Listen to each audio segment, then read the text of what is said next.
Hey people, it's Thursday, the 16th of February, and I'm just going to do a quick check-in. Cheers. Damn, it came out good today, that coffee. But also on top of it, we're having snow. I think there's a lot of snow nationally today. Omaha was like on this, supposedly on this edge where we might just get 2 to 4. In southern it was going to be 4 to 8. But I think that we're getting more like 4. I have some serious shoveling to do today. So I doubt that I'll have a session today with Blake and James. We had a wonderful session yesterday. Yeah, this is Dear Diary. For you folks that are new to me, watch some of my older videos. I've been doing this for years. I'm at home. This is me. No one tells me what to say or do.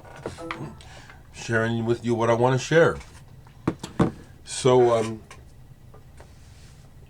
and with that, if I speak about Black history or racial concerns, I will. Just talk about whatever the fuck I want to. Okay? You don't like it? Hit the motherfucking road.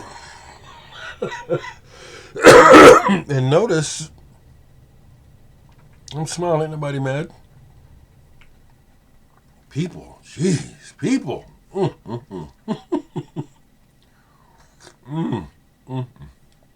Well, that said,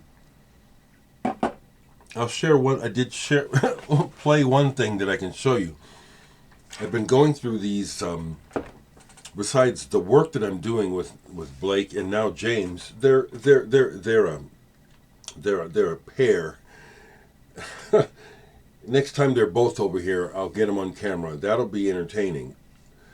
James is about 40-something. Blake is 29. So he's like the bratty little brother that we have, who it's just they're fun, and it's an interesting chemistry that we have. I've been working with these guys. I've been working with James longer, but I've been working with James and Blake since 2016. We had that band Chemicals. We tried to put it back together last year, and it fell apart with the drummer not being able to commit. But really good session yesterday.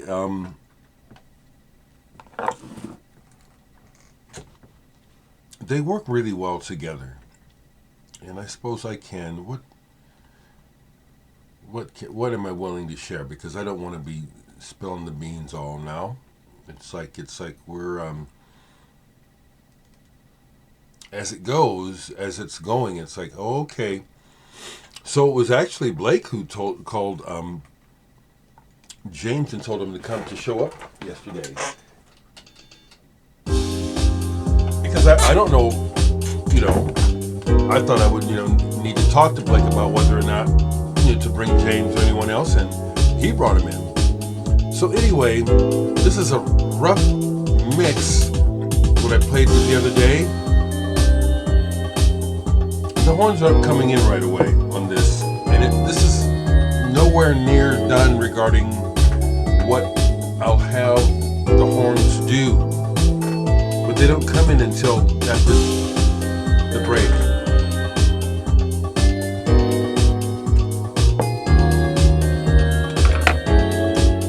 Yeah, this is a piece of music that, for me,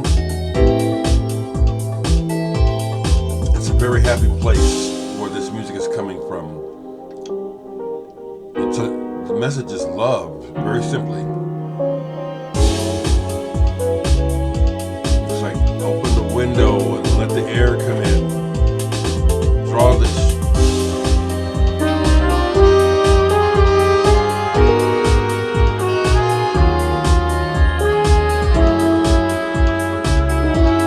very rough.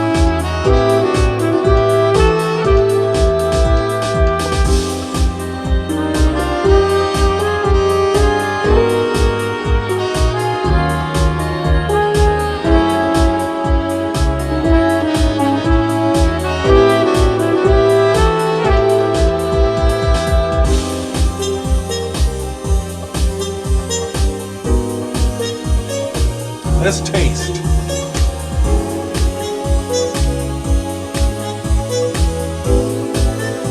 The other way I know,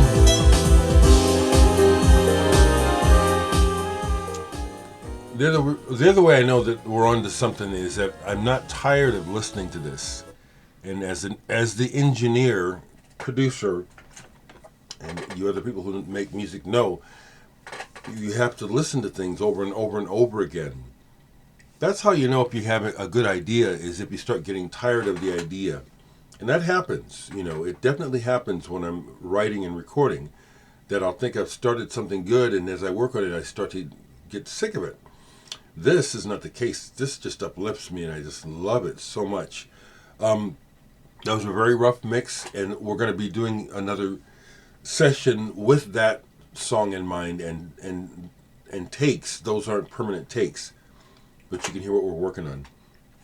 Love these guys. I do. I love them both. They're both really good people. And like I said, they're like the Bopsy twins. I know I say a lot of things that age me, but some of you old folks like me know what I mean when I remember the reference, the Bopsy twins. They are fun to be around together. They are. And they play together really well.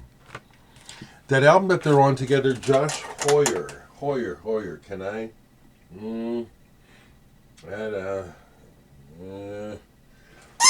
They're both in the Josh Hoyer Soul Colossal, and they won locally here for Best Soul, and they won an award in Memphis, I think, for Best Recorded Album. Those are my dudes. I love them very much.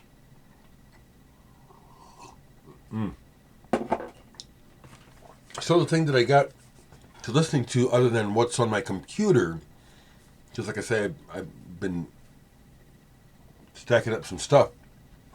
One of the things I listened to that was like, it was Elephantism by Ryuichi Sakamoto. It's another soundtrack of his. And I'm listening to it as I was doing something else. And it was like, who am I listening to? And I go to look, and it says Sakamoto. That's why I love him so much. He is so, he can wear so many different hats. It didn't even sound like him, like off the top. It's because he had done his job on the soundtrack by making something for the movie other than, hey, I'm Sakamoto, I'm playing piano. It was like, wow, this is really good. But in the recent package I got from Moon June Records, a record label that I happily will champion, along with Fourth Dimension, Discus, Public Eyesore, and the other labels that regularly send me stuff. This I would buy. I mean, there's a lot of stuff that I would buy on Moon June, honestly. But as I listened last night, this was like really kept catching me. This is the second time I listened to this. Stephan Thelen, Fractal guitar. I became familiar with him through his band Sonar. Someone sent me a Sonar album with David Torn. And this is real good stuff. Fractal guitar. He's got a style. He's coming from a bit of the Robert Fripp school. You hear a little bit of that. Then he's doing his own thing, which is like, well, this is pretty original. I don't hear when he's doing his solos. It's like, no, he doesn't. Just a few things sound like Robert Fripp, and the rest of it is like really very original. This is rhythmically fat. I like this. I enjoyed this a lot last night. Second listen. It's in the King Crimson school, but it's not King Crimson. But it's like that. This one is more rhythmic, and I was really getting into the long track. There's a long track on here. Excuse me. Urban Nightscape. 17 minutes just flowed like nothing, because kind of like a Miles Davis sort of thing. We get this groove going. It builds, it ebbs and flows, but it remains taut and engaging. It doesn't get flabby at all. So that's the record I can show that I listen to. I'm gonna keep it simple like that. And like I say, I'm just at home sharing my thoughts, and yeah, it is true. Like someone said in the comments, that it is true, and I know it, that rich people don't give a fuck about black people or poor people, and it's not going to change. And me talking about it isn't going to change anything. But I do this for the sake of my own sanity, and I also do it because I like knowing that I'm not alone. It's nice to hear from you other folks who are sane and can see what a messy world we live in. And you don't just sit on your thumbs and say, "Oh well, that's the way it is." Sucks. We could be doing so much better. And things change through ideas. So it's part of what's going on here. Is like, you try to keep the flame alive, or rekindle a flame of interest in positive change. Because that's not what's going on. That's my intent when I bring up these things, is to just keep the boat afloat and to keep my head straight. All right, I'll talk to you.